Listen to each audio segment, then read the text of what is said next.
Madam President, Honorable Court, may it please record. My name is Alexander Zgardam, and I'm representing the government of PETA, the applicant in this case. My co-agent is Vyacheslav Balan, and I'd like to reserve 15 minutes for my arguing, 20 minutes for my co-agent, and a total of 5 minutes for rebuttal. The nature of Diana's cargo is very dangerous, but at the same time, it's really important for the pattern economy. Taking into consideration that Vanessa Strait is a major navigational route, and the rerouting around the urban continent can cause huge economical damages to PETA. It is important to mention that the passage through the strait is really important for the pattern economy. Should I present the facts to the court? So the facts of the case are the following. I'm sorry that at this point, I think it would be expected some time walking like present either your arguments, legal arguments, the facts are known before. Okay. So I'll address the three issues. The first is the applicability of the third part of Montego Bay Convention as a customary international norm between relations between Kendal and PETA concerning the passage through the Vanessa Strait. The second one is the Vanessa Strait is a strait where the regime of transit passage is applied. And the third one is the legislation of Kendal that cannot be applied to PETA in this case. So I'll address the issue of applicability of the third part of Montego Bay Convention to the relations between PETA and Kendal concerning the passage of Vanessa Strait. Well, the facts of the case shows us that PETA is a third party to the Montego Bay Convention in conformity with Article 34 of the Vienna Convention. But it's important to mention that at the same time, the rules established by a treaty may be applicable to third parties in cases when it reflects custom international norm. This is in conformity with Article 38 of the Vienna Convention. So,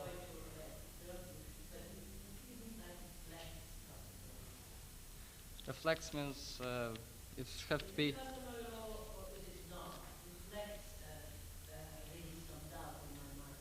It has to be customary law or to codify the international customary law norms.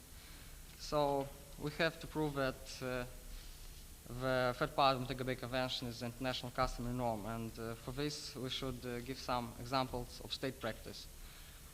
Example of state practice, we can use treaties, bilateral treaties between states. For example, France and the United Kingdom relating to the Dover Channel that are codifying the transit passage, and Australia and Papua New Guinea that established the regime of transit passage even before the drafting of Montego Bay Convention. Also, it's important to mention that some states, for example, that didn't sign the convention, like the US government and the former ex-USSR, asserted that the regime of transit passage is internationally customary norm.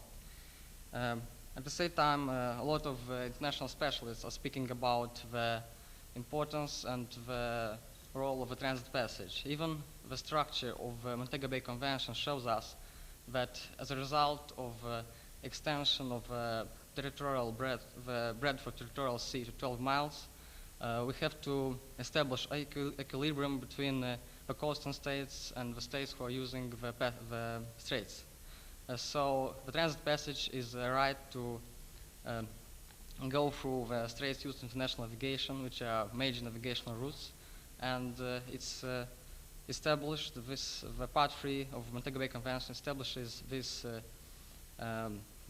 regime for the granting the right of user state as a result of overlapping, as a result of extension of a territorial sea to 12 miles, which evidently can cause overlapping of the sea, the territory of straits used for international navigation.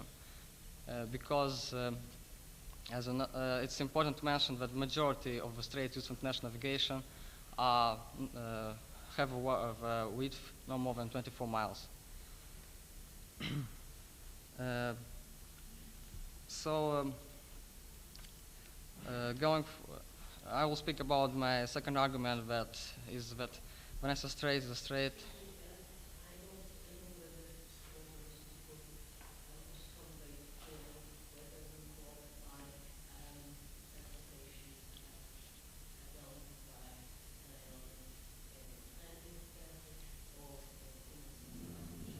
Well, yes,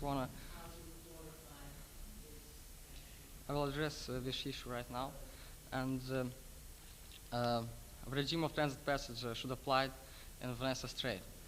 Vanessa Strait is a strait used for international navigation. This is shown by the facts, and in conformity with Montego Bay Convention, Article 37, the Vanessa Strait is a strait where the regime of transit passage should apply.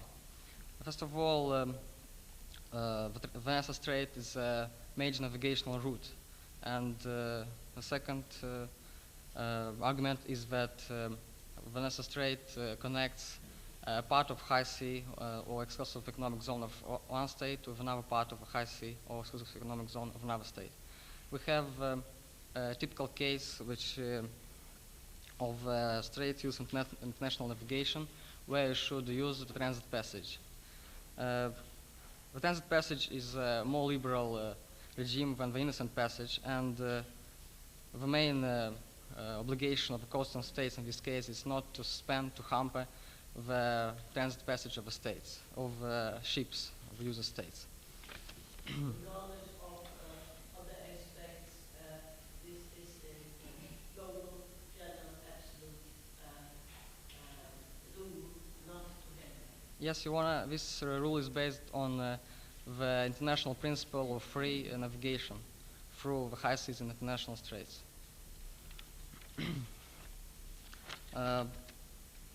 So, in virtue of transit passage, veteran ships have had the right on the 22nd of April 1996 to go through Vanessa Strait without any hampering and without any fulfillment of proceedings required by Kendall.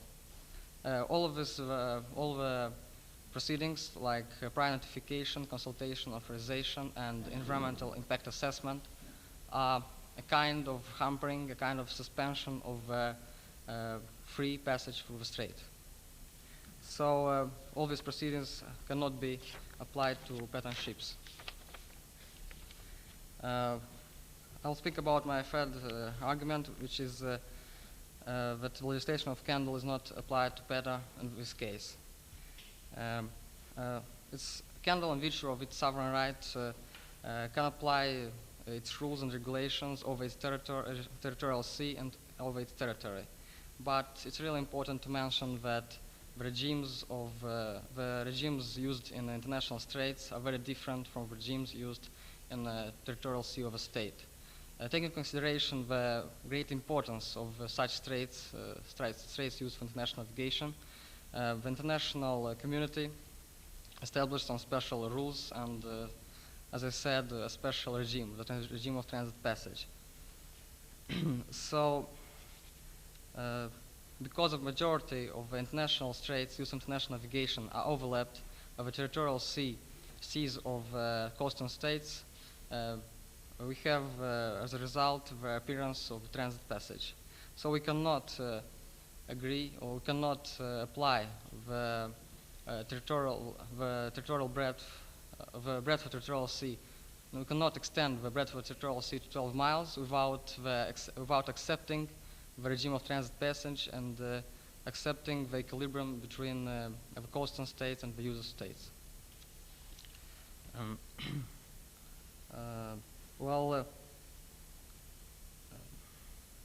As a result, as the main conclusion is that the third part of Montego Bay Convention is applied in the relations between PETA and Kendall relating the passage through Vanessa Strait.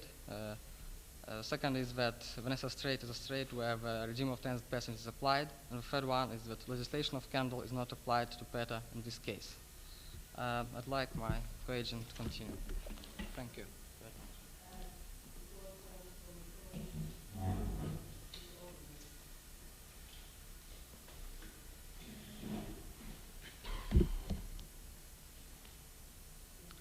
it please this honorable court, my name is Vyacheslav Balan and I am co-agent on behalf of the government of Petra. I will deal with the following issue. Yes, Your Honor. I will deal with the following issues. First, inopposability of Candela legislation insofar as it requires prior notification, prior authorization, environmental impact assessment and prior consultation to patent ships. Second issue is illegality of Candle refuse of patent ships to pass through Vanessa Strait on 22nd April 1996. Third issue is assurance of Candle in non-repetition of acts complained of. And fourth one is reparation that Candle should pay for Petra. Well, the first argument is inopposability of Candle legislation insofar as it requires four procedures. These are prior notification, prior consultation, environmental impact assessment, and prior authorization. These four procedures that are stated in Candle legislation are not opposable to Petra. In arguing this statement, I would argue this in two parts. First, I will refer to the Candle Maritime Zones Act that was enacted in 1992. In this act, it stated that procedures of prior authorization, prior notification should be applied for the warships and ships carrying plutonium or other radioactive materials. Well, this regulation addresses the whole territorial sea of Candle, but it doesn't address it expressly straits used for international navigation. But the fact that straits used for international navigation do not have the same legal regime as other parts of territorial sea, but in this time they enter in the possession of a state, well, should not be neglected, because this fact shows that in intention of drafters of the Maritime Zones Act, the Vanessa Strait was not intended to be included. Another issue is that even if the Maritime Zones Act addresses strait use for international navigation, it is not in conformity with the international legislation. Corfu Channel case establishes that states have a right to send their warships through strait use for international navigation without the previous authorization of a coastal state. Although this opinion is expressed towards the warships, this fact doesn't change the regime of civil ships. It means that this regime applies both for the warships and civil ships, because usually the legal regime for warships is more severe than for civil ships. That is why what is allowed to the warships, the same is allowed for the civil ships.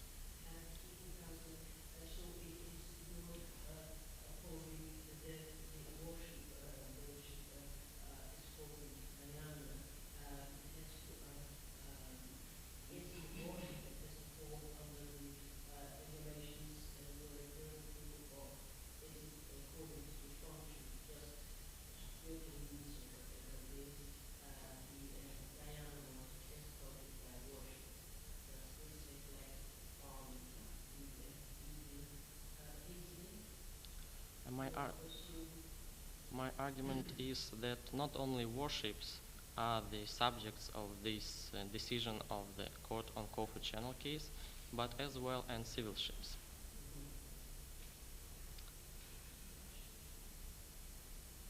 Furthermore, the contextual analysis of the Montego Bay Convention shows that it doesn't entitle the ships, the states bordering the straits, to ask ships passing through the straits used for international navigation to ask any prior authorization or notification, because Article 40 of the Montego Bay Convention very expressly states the only type of the activities that is supposed to be required for prior notification and prior authorization. This article refers to the survey activities, and it is expressly written in the Article 4 that all the ships that are going to conduct any survey activities in straits used for international navigation should ask for prior notification or prior authorization. This is the only article in the Montego Bay Convention, in Part 3 of the Montego Bay Convention, that indicates expressly that prior authorization and prior notification are needed. That is why the conclusion could be drawn that the drafters of the Montego Bay Convention didn't intend to include this requirement of prior notification and prior authorization to all ships, only for the ships that are going to conduct survey activities.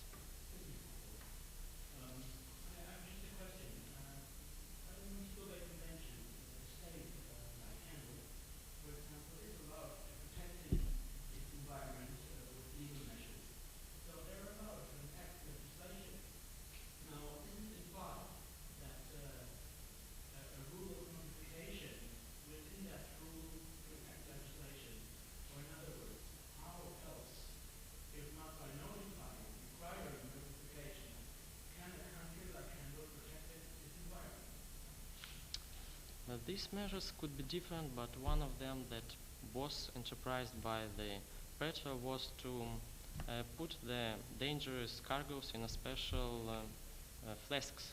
In our case, these special flasks that are destined for the transportation of radioactive materials.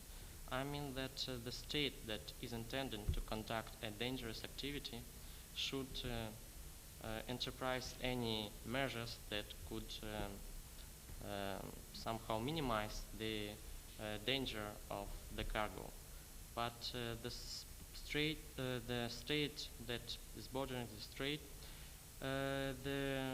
some measures that could be enterprised in this direction, they are indicated in the Montego Bay Convention. For example, some safe lanes for the movement of ships, and probably these lanes are elaborated with taking in account of some probable dangerous goods that could be transported through this strait.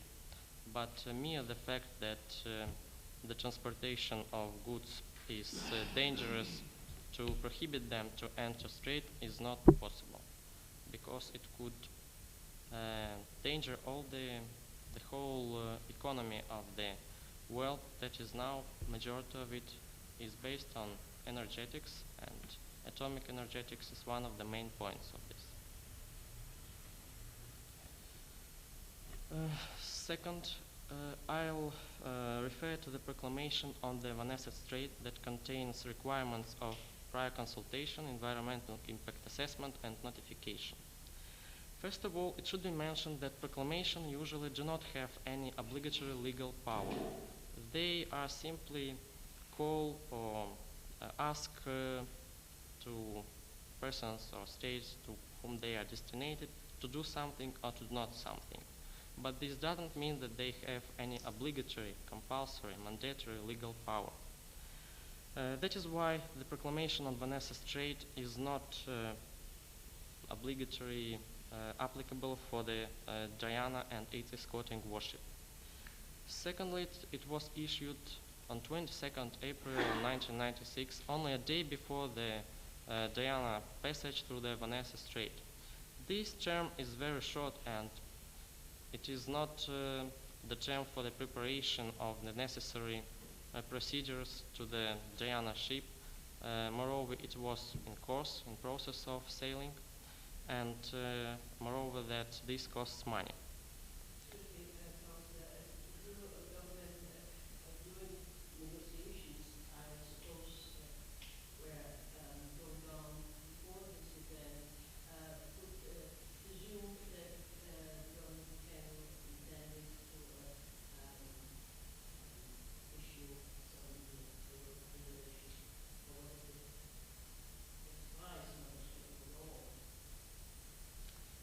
Actually, for the Diana ship and escorting warship, it was a surprise, because it was in the course in moving to the Vanessa Strait.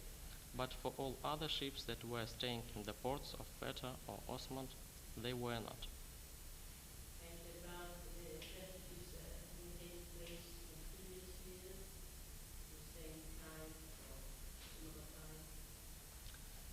There were some protests from the Candle and some declarations, but anyway they don't have any legal power, they only declare something, and the fact that Peter is still needs some power, some energetics, it continued its transportation of plutonium.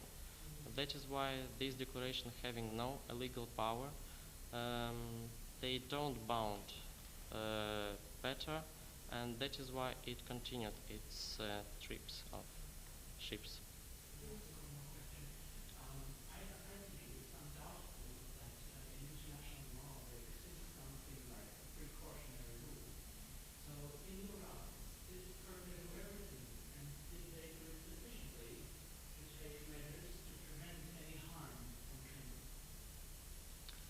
Yes, Your Honor, the Peter did all possible in this situation because besides these special flasks, it issued a special study on possible consequences of transportation systems. And this study it contained some information about possible consequences, and that is why according with the active legislation of PETA and international legislation, it did all the necessary things.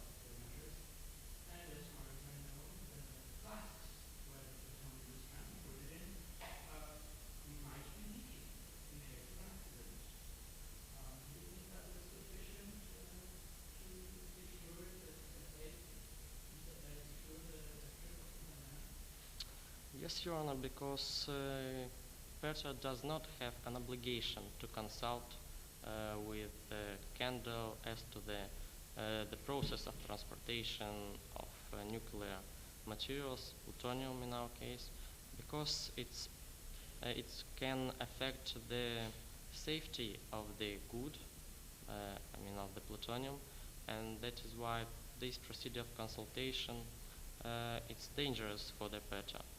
And its optional character, it doesn't bound PETA to do this. As to the flasks, well, the accident is such a thing, factors of which could not be known in advance. That is why probably every flask in some situation can leak. And that is why the mere argument that a cask or a flask could leak doesn't affect our case, because these casks were made probably in such a way that it couldn't sink, couldn't leak in normal circumstances. Only a strong accident could affect these casks.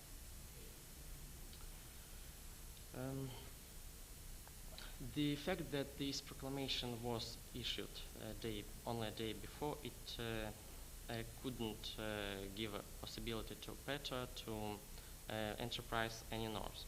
That is why the proclamation is not active for the compulsory for the relations between Candle and PETA. Another argument is that if we'll give to the coastal state a right to decide to authorize or not to authorize a passage through straight use of international navigation, it seems more like a privilege but not like a right, because in international legislation there are no any standards as to the fact what passage in this case would be authorized and what ship would not be authorized. That is why the way for the arbitrariness decisions is opened. So this is not admissible, to give to the coastal state the right to authorize or not authorize a passage. is controversial to the nature of the principle of free passage.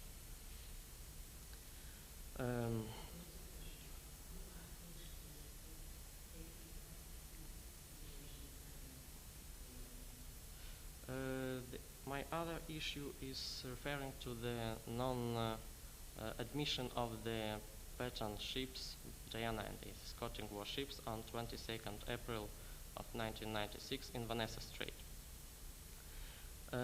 This non-admission is in clear opposability, it's not in conformity with the Articles 44 and 38 of the Montego Bay Convention, which provides that in straits referred in Article 37 of the Montego Bay Convention, that is strait used for international navigation, the passage of ships could not be suspended, stopped in no condition.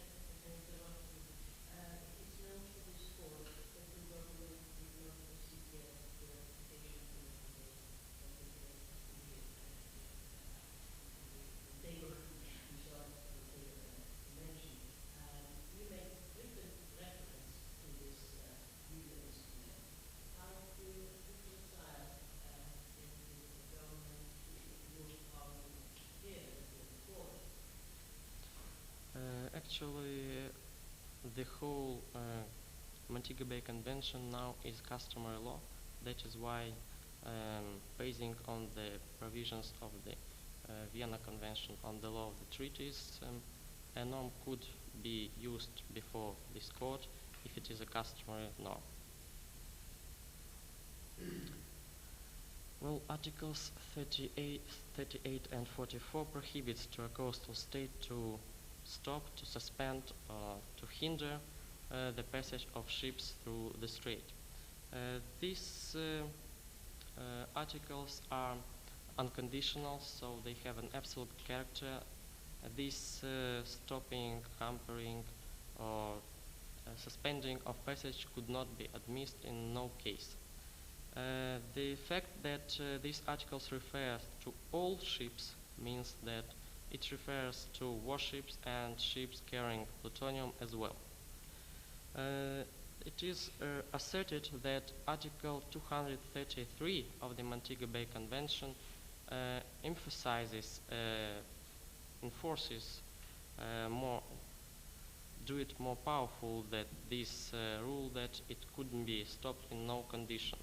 Because in Article 233 it is written that in case of non-corresponding with the internal rules of the state bordering the strait, should be enterprise some norms of enforcement.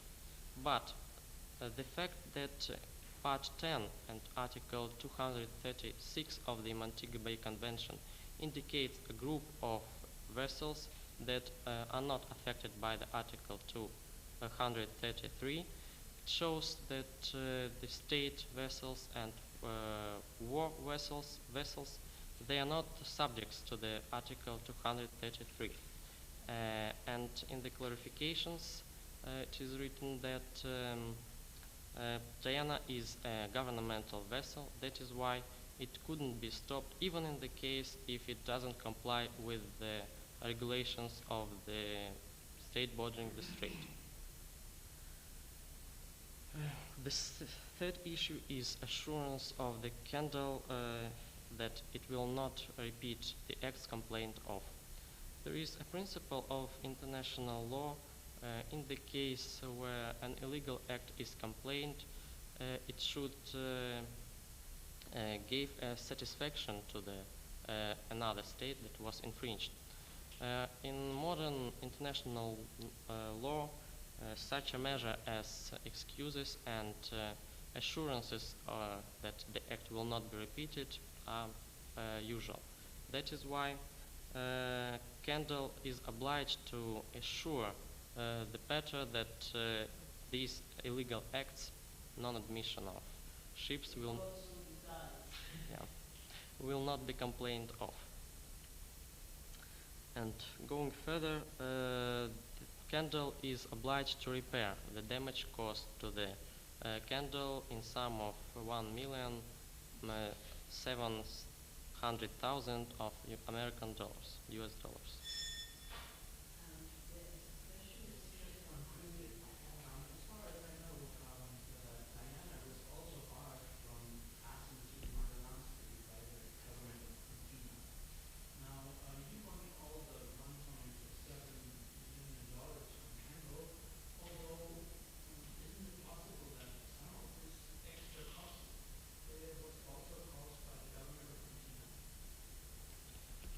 Yes.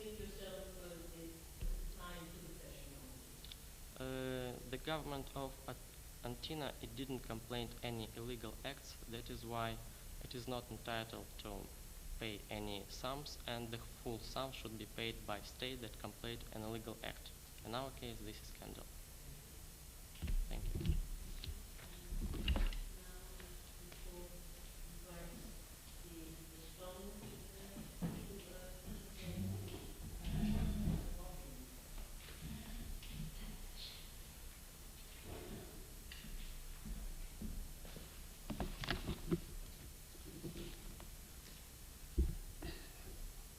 Madam President, honorable members of the court, may it please the court, my name is Christos Leontidis, agent for the government of Kendal, and I would like to present you my co-agent, Ms. Eftepi Pilibini, and Mr. Manolis Vogiakis and Konstantinos Papoutsis, who are of counsel.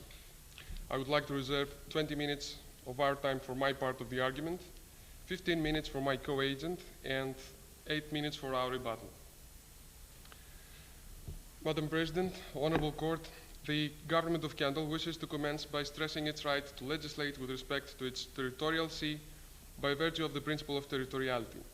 Sovereignty and exclusive jurisdiction attribute to a state the competence to enact national legislation concerning its territory, which also comprises its territorial sea.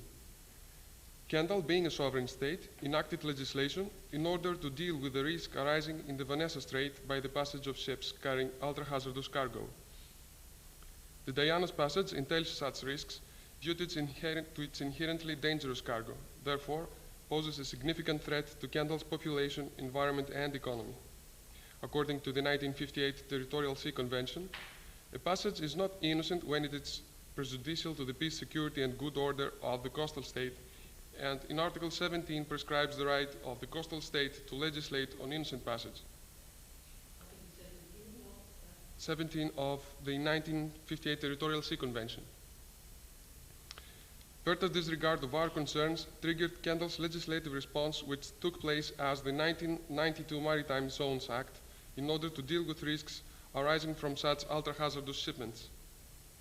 Kendal's requirements of prior notification, consultation, and authorization aim at assessing the innocence of the passage through its territorial sea, and the dangerous cargo of the Diana poses the necessity for the availability of all the relevant information about its shipment. Such information may well be deduced from the fulfillment of the requirements set by Kendal's legislation. The requirements of Kendal's legislation are in... Yes, Your Honor.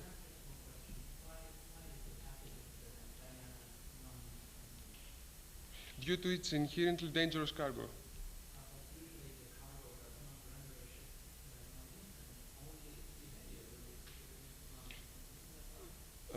Yes, Your Honor, and thank you for your interesting question.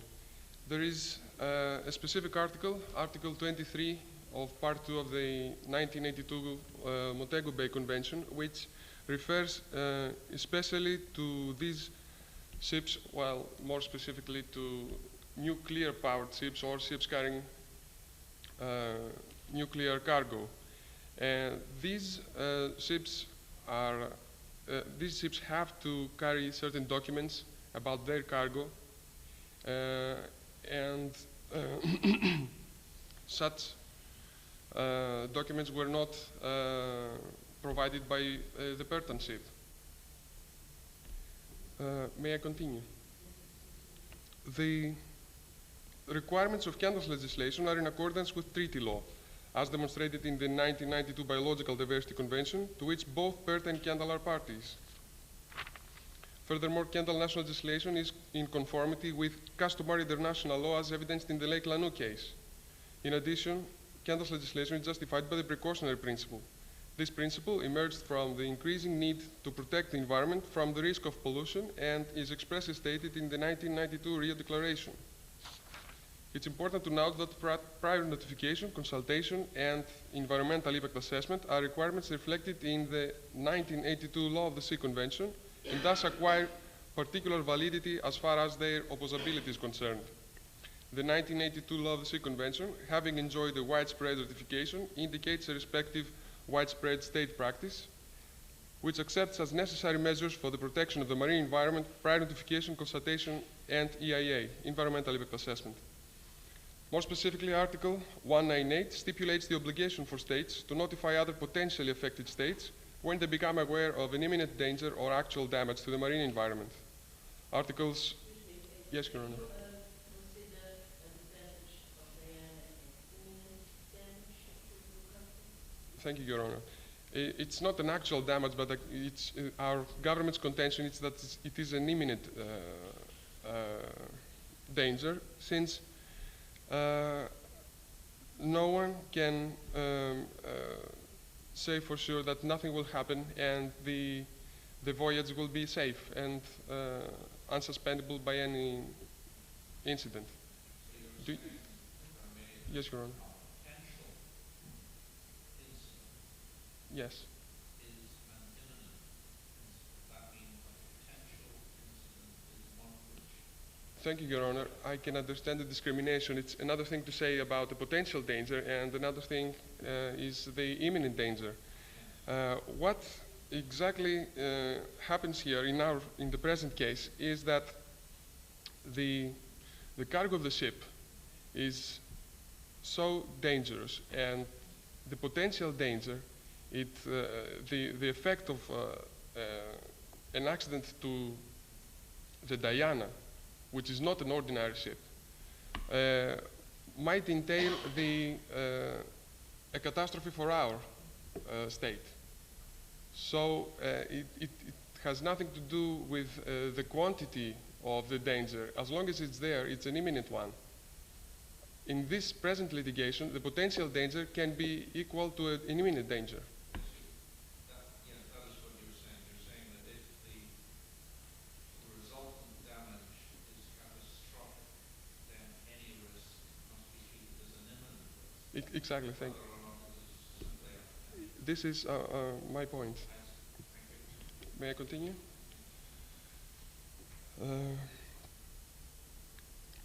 The same trend is followed by several international documents of international organizations which may not be binding as such, but they constitute evidence of opinio juris, and their contribution to the formation of customary law cannot be ignored. The government of Kendall wishes to draw the court's attention to PERTA's violation of customary international law as codified in Part 12 of the 1982 Law of the Sea Convention, which refers to the protection and preservation of the marine environment and is applicable to all maritime spaces and areas. Kendall submits that Part 12 of the 1982 Law of the Sea Convention codifies customary law, which has been formed as a result of treaty-making practice, widespread adherence of states to non-binding documents of international organizations, and is manifested in judicial precedent. Articles 192 and 194 of the Convention provide the obligation of states to take all the necessary measures in order to protect, reduce, and control pollution of the marine environment. Their customary character is supported by the fact that they are provided in important multilateral treaties prior to the 1982 Law of the Sea Convention, such as the 1972 London Dumping Convention and the 1973-78 Marpol Convention, which have been extremely influential to certain provisions of Part 12 of the 1982 Law of the Sea Convention. Yes, Your Honor. Yes. Going back to your question that the catastrophic nature of the damage carries it into the category of imminent damage. Yes. And what you just said about Part 12 of Part 192 and 194, is the logic of your argument not that in that case that any transport of plutonium because of its highly dangerous nature is prohibited by the Act by the Convention? Surely that is, of course, taking the two arguments together. The logic puts them together in that form. Thank you. Thank you, Your Honor. It is our government's contention that as soon as the requirements set by international law and our domestic legislation are fulfilled, then we have no objection. Willing to take the risk under the circuit? Yes. I see. Thank Thank you. you. Yes, Your Honor.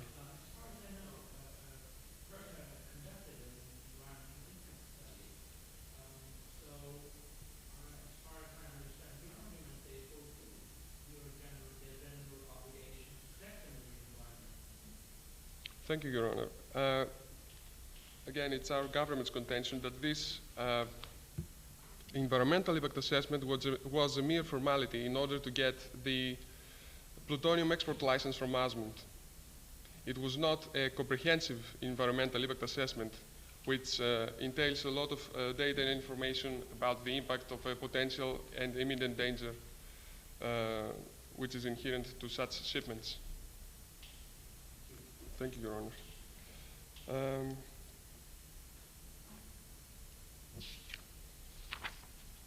The requirement of prior notification is provided by Article 198 of the 1982 Law of the Sea Convention, but it is submitted that the requirement of prior consultation may also be deduced if read in association with the Lake Lanu arbitration. The Lake Lanu arbitration dealt with the duty to notify and consult. According to this arbitration, a state must notify and consult whenever its activities affect the interests of another state. The main aim of prior notification is to provide adequate information on the activities of the proposing state so as to proceed to consultation if it's necessary. In the Lake Lanu arbitration, the International Tribunal raises to the level of a principle of customary law the process of prior consultation and negotiation. In addition, as it has been remarked in the literature, the Corfu Channel case constitutes a judicial precedent dealing with the duty to notify. In that case, British warships were damaged by mines in Albanian waters since they were not warned of the minefield.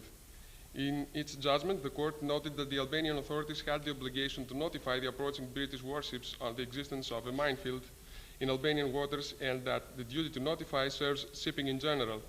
However, there is a risk of whenever there is a risk of imminent danger. Although this case dealt with navigational freedoms, it is important to note that it took into account elementary considerations of humanity. These considerations may include the right to protection from environmental harm. Thus, it's legitimate to view the Corfu Channel case as authority for a customary obligation to give warning, notification of known environmental hazards. The customary nature of environmental impact assessment with respect to activities which entail environmental risks can be traced in state practice which took place before the 1982 Law of the Sea Convention. For example, in Articles 4, Paragraph 2 and 6, Paragraph 1, Element D of the 1972 London Dumping Convention, there are basic elements of an environmental impact assessment which can be found in Articles 204, 205, and 206 of the 19... Thank you. Sorry, Your Honor.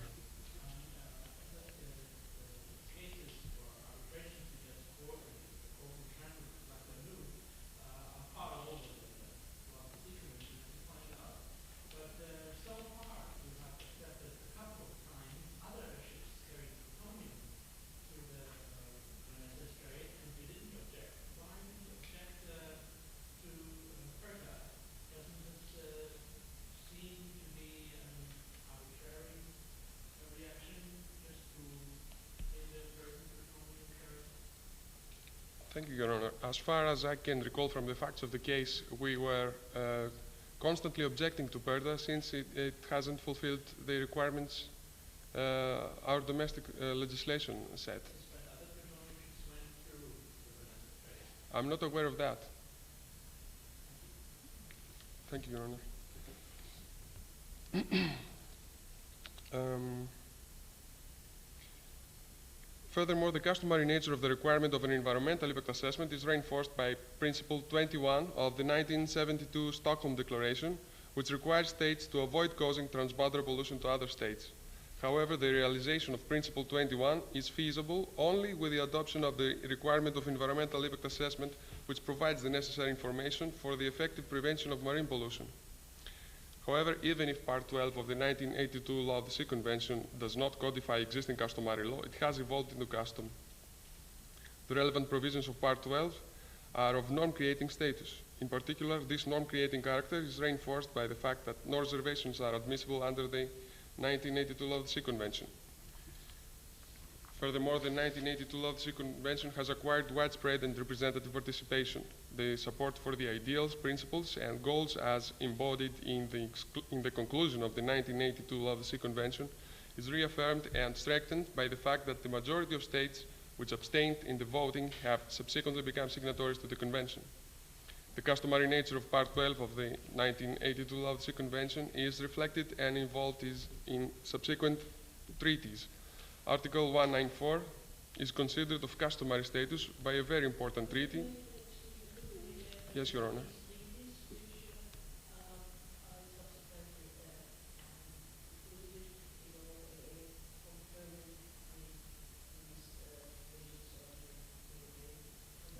Yes, Your Honor. I'm referring to the 1992 Paris Convention for the protection of the marine environment of the Northeast Atlantic. Its importance stems mainly from the fact that all the parties of the convention are developed states and some of them are great naval powers. The 1992 Biological Diversity Convention, in Article... What relevance do you attribute to these treaties in reference to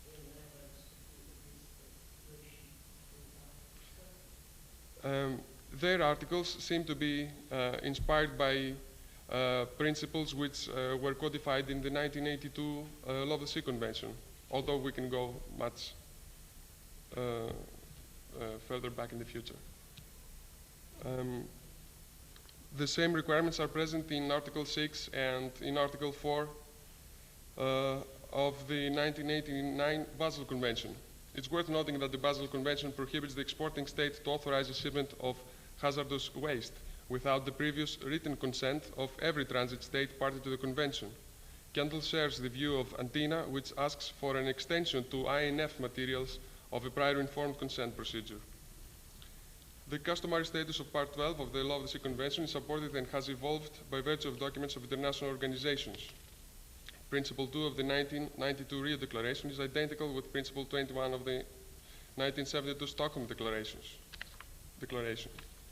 Principle 17 of the 1992 Rio Declaration provides that environmental impact assessment shall be undertaken for proposed activities likely to have significant adverse impact on the environment. Yes, Your Honor. Well, these instruments may not be binding as such, but a consensus I'm referring to the 1982 Rio Declaration. A consensus of 176 states is indicative of the opinion views of the international community concerning environmental protection. And the recent state practice in a number of treaties and other documents confirms that rights and obligations of states in the field of environmental protection are explained by the precautionary principle. As far as this document is concerned, there is a validity. Its principles bear some validity.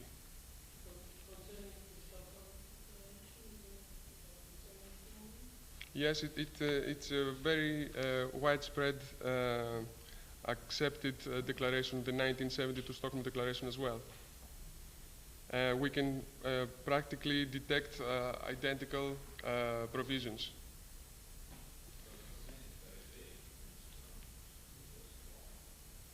Excuse me, I beg your pardon?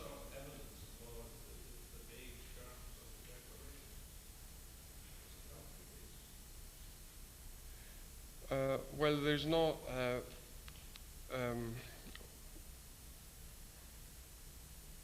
maybe I should say that for the government of Kendall, these declarations form a solid enough legal ground to base its rights.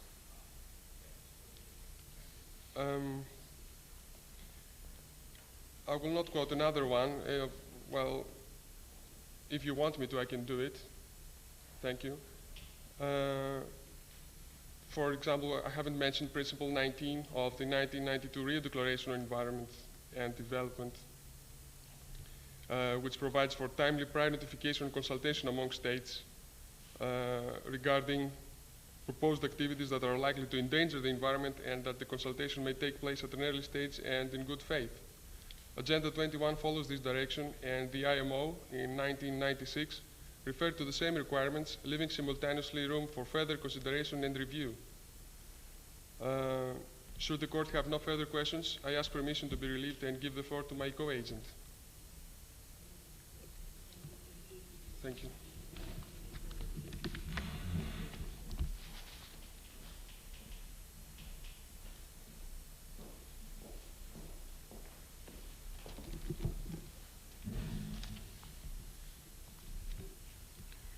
May it please the Honourable Court, my name is Eftepi Bilibini, agent for the Republic of Kendal, and I feel privileged to plead before this court.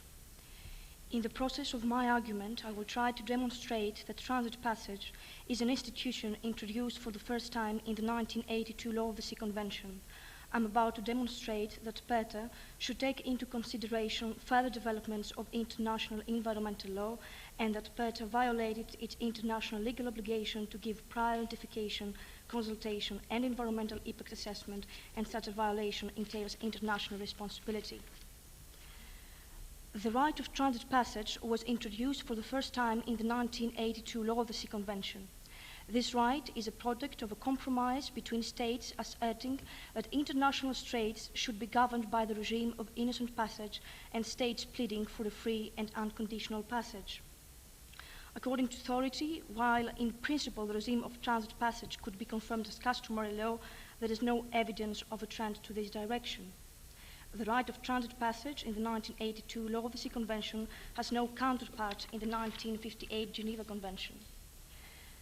In the Corfu Channel case, which dealt with navigational freedoms exercised in international straits, referred only to the right of innocent passage. It is of great importance to emphasize the fact that even if this court recognizes the customary nature of the right of transit passage, Kendal is not bound by it due to a series of activities which clearly demonstrate its objection.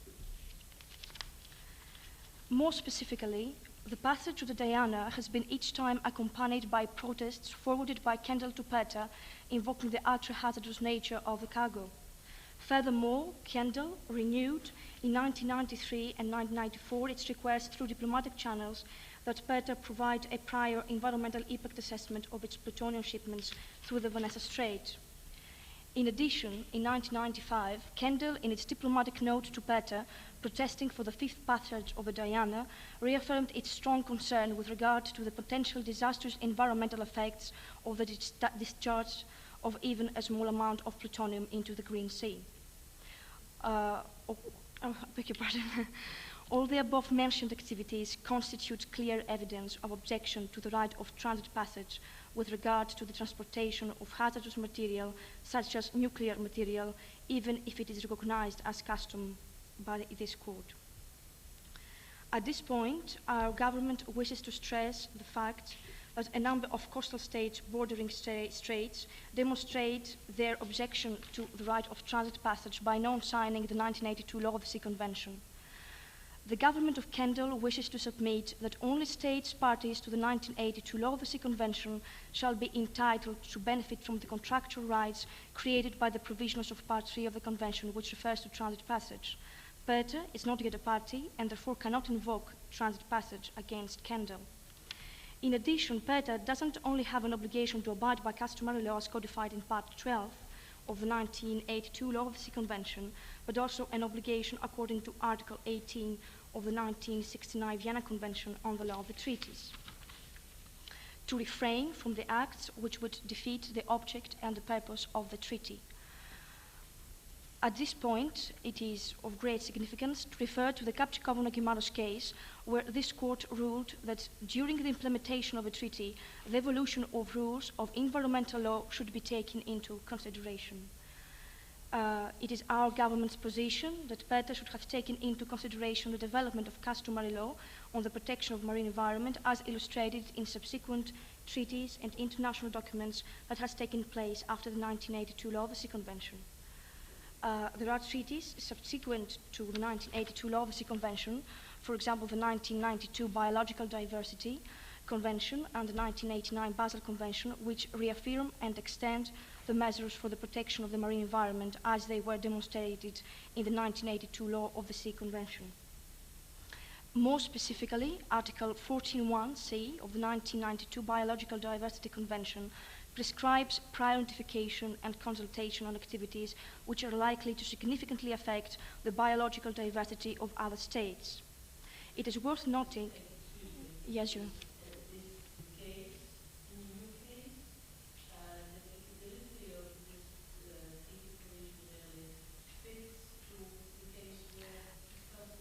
Thank you, Madam President. We are referring to this treaty only in order to show the concern of the international community on environmental matters and to show that there is a development on these matters. And 1992 Biological Diversity Convention is an important convention on these matters.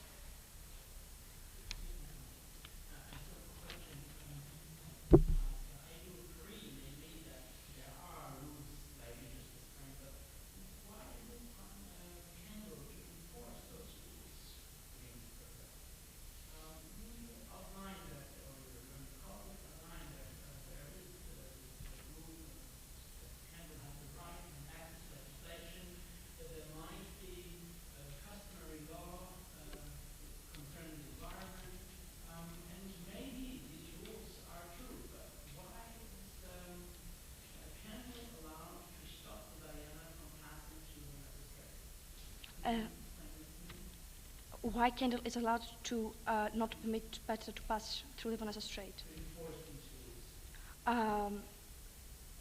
First of all, we have this right from international law to enact legislation, and the requirements of our national legislation are in accordance with international law. So we have the right to enforce these rules since our government estimates that is necessary in order to protect our environment and our economy. It is worth noting that the 1989 Basel Convention prohibits the exporting state to authorize a shipment of hazardous waste without the previous written consent of every transit state party to the convention. I would like now, Your Honor, to draw your attention to the matter of the international responsibility of the repeated passage of the Diana through the Vanessa Straits from 1991 to 1995 and the attempted passage in 1996 violated Petra's international legal obligation to give prior notification and consultation and notification. The above-mentioned unlawful conduct constitutes a violation of Kendall's sovereignty, and such violation entails international responsibility. The law...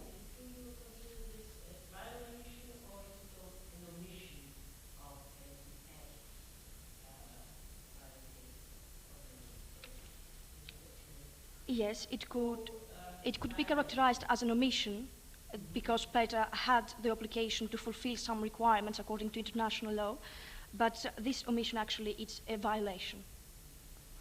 The law of responsibility focuses, as it stands today, on illegal acts which create non-material damage. The award of compensation for such illegal conduct is difficult to be assessed because of the absence of a method to quantify the loss. In spite of the confusion arising in this case, there is a considerable number of cases where compensation was asked and obtained by claiming moral damage.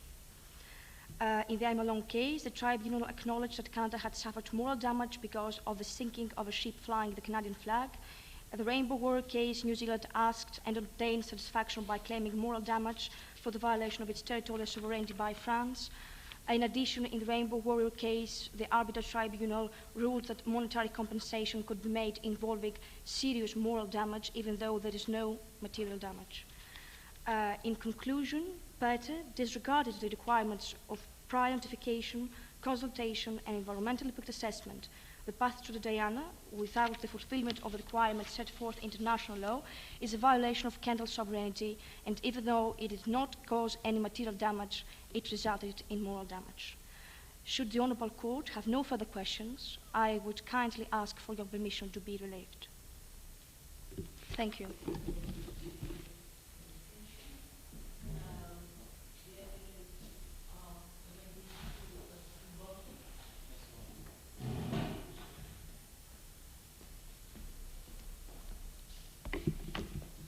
first of all, the applicant would like to show that some of the conventions invoked against PETA are not applicable in this case. Well, first of all, about the London Dumping Convention, it is applicable for dumping. The notions of dumping and transportation of nuclear waste are very different, and this is shown in Article 1 Montego Bay Convention, which point 5, which gives us the definition of dumping. Dumping is any deliberate disposal of wastes or other matter from vessels. At the same point, point 5, on point B, it is mentioned that dumping is not considered any disposal or any incidental disposal, not intentional. It's clear that in this case we cannot, in the case of transportation of nuclear waste, you cannot say that the disposal of nuclear waste would be intentional. So it's not a different measure or mention, it's difference in substance. Yes, it's a very big difference. Dumping and transportation of nuclear waste are very different. Second, the Basel Convention. The Basel Convention is not applicable because of Article 1.3, which I'd like to cite. Wastes which as a result of being radioactive are subject to other international control systems, including international instruments, applying specifically to radioactive materials, are excluded from the scope of this convention. So it's impossible to apply this convention to this case. As well, there is a problem dealing with the international control system concerning the radioactive materials, but until this international control system will be drafted, we just have to give the right of transit passage or of innocent passage to pattern ships. I'd like to clarify some of the assumptions. First of all, it was assumed that all the cited procedures, I mean prior authorization, consultation, and others, are in conformity with international norms. The Geneva Convention 1958 gives the right to coastal state to adopt some laws and regulations just in case when these regulations are in conformity with articles of that convention and other international rules. It is important to mention that even the essence of prior authorization gives us a general idea that it is a hampering of innocent passage, because the essence of prior authorization is that the state cannot permit the user state to pass through the territorial sea or even straits used for international navigation. So it's a hampering, and it's not in conformity with articles of Geneva Convention, especially Article 16.4 and 15.1. Another point is that I'd like to clarify the problem of transit passage.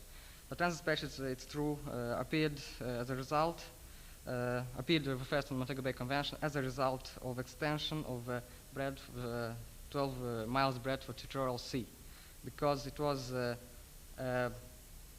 countermeasure for the user state, for user ships to have a right of free passage through these straits, because the drafters of the convention foresaw all the possibilities.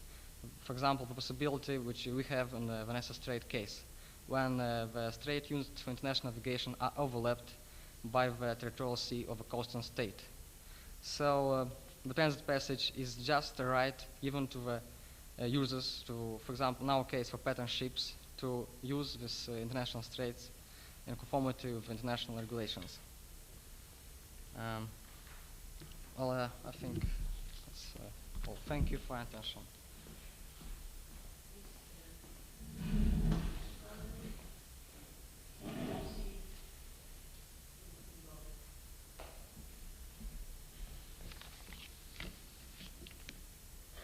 Madam President, Honorable Court, we were aware that the 1972 London Dumping Convention and the 1989 Basel Convention were not directly related to the present litigation, and but they are related in the sense that they are both express their environmental concerns. More specifically, when I was talking about the 1989 Basel Convention, I've mentioned that the government of Kendal shares the view of Antina, which requires an extension to INF materials what is valid for nuclear wastes at the present time. So we know that this convention applies to radioactive wastes, but we would like to see that the same requirements are would extend to INF materials.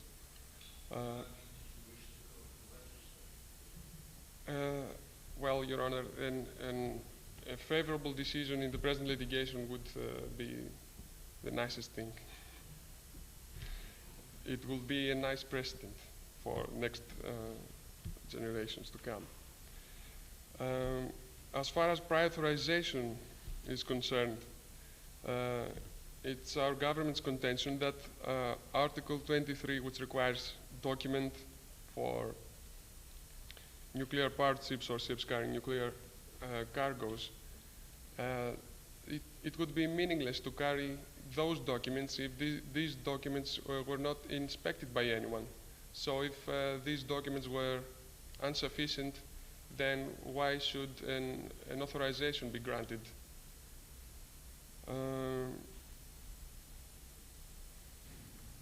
I would like to stay here and not to proceed. I think.